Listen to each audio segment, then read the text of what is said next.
కీర్తనల గ్రంథం 51వ కీర్తన. దేవా, నీ కృప చొప్పున నన్ను కరుణింపుము. నీ వాత్సల్య బాహుల్యము చొప్పున నా అతిక్రమములను తుడిచివేయుము.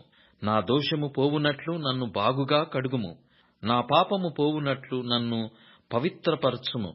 నా అతిక్రమములు నాకు తెలిసేయున్నవి. నా పాపమెల్లప్పుడు నా ఎదుటనున్నది. కేవలము నీకే విరోధముగా నేను పాపము చేసియున్నాను. నీ దృష్టి ఎదుట నేను చెడుతనము చేసియున్నాను. కావున ఆజ్ఞ ఇచ్చినప్పుడు నీవు నీతిమంతుడవుగా అగుపడుదువు. తీర్పు తీర్చునప్పుడు నిర్మలుడవుగా అగుపడుదువు. నేను పాపములో పుట్టినవాడను, పాపములోనే నా తల్లి నన్ను గర్భమున ధరించెను. నీవు అంతరంగములో సత్యము కోరుచున్నావు. అంతర్యమున నాకు జ్ఞానము తెలియజేయుదువు. నేను పవిత్రుడగునట్లు హిస్సోపుతో నా పాపము పరిహరింపుము. హిమము కంటెను నేను తెల్లగా నుండునట్లు నీవు నన్ను కడుగుము. ఉత్సాహ సంతోషములు నాకు వినిపింపుము. అప్పుడు నీవు విరిచిన ఎముకలు హర్షించును. నా పాపములకు విముక్తవు కమ్ము. నా దోషములన్నిటినీ తుడిచివేయుము.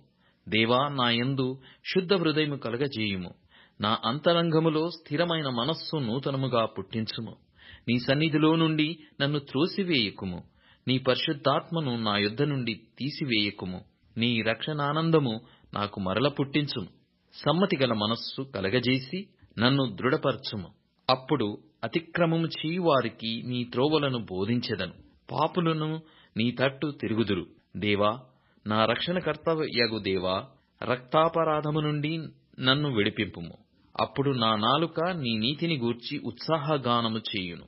ప్రభువా, నా నోరు నీ స్తుతిని ప్రచురపరచునట్లు నా పెదవులను తెరువుము. నీవు బలిని కోరువాడవు కావు. కోరిన ఎడల నేను అర్పించుదును. దహన బలి నీకిష్టమైనది కాదు. విరిగిన మనస్సే దేవునికిష్టమైన బలులు. దేవా, విరిగి నలిగిన హృదయమును నీవు అలక్ష్యము చేయవు. నీ కటాక్షము చొప్పున సియోనుకు మేలు చేయుము. యెరూషలేము యొక్క గోడలను కట్టించుము. అప్పుడు నీతియుక్తములైన బలులును, దహన బలులును, సర్వాంగ హోమములను నీకు అంగీకృతములగును.